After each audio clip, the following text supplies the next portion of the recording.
为了推动两性平权，早起3党的立委开记者会，表示讲目前已经有共识，会分别来提案，要求在进步修法咯，让女性的生理用品会当免纳营业税。也毋过，在进步是认为讲，若使用其他补贴的方式来减轻女性的负担，效果应该会比免税更较好。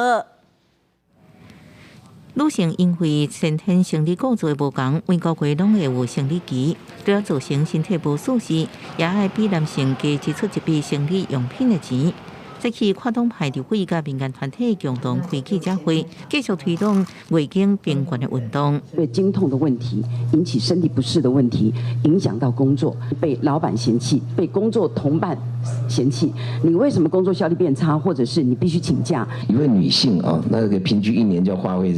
这3000多块钱用于这整个生理用品上，你把它算到终其一生啊，算起来不小的花费啊。我们看到印度在2018，它就已经取消了这个12%的生理用品税哦。澳洲当然是在2019年呢，它就已经取消了卫生棉跟护垫10%的这个税率哦。英国更是在2021年呢，它这个脱欧之后呢，它就已经全面的来取消了生理税哦。根据内政部统计，台湾女性一世人平均爱开新台票10万来买生理用品，其实对真侪人来讲是未少的负担。黄珊珊认为，台湾女性薪水只是男性的84%，每个月也有生理用品的财务负担。即马全世界拢未少国家针对生理用品免税减税。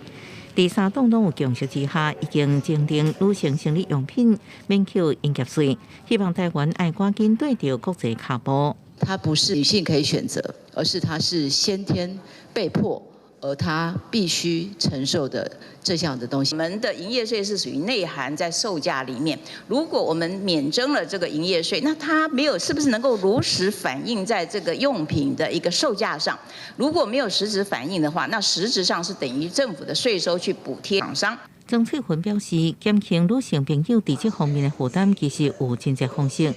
比如讲，用对外关或者是免费提供者其他的一寡补贴方式，可能更较有效。会进一步探讨研究，提出一套较好的可行性的方式，让各界应接受。记者综合报道。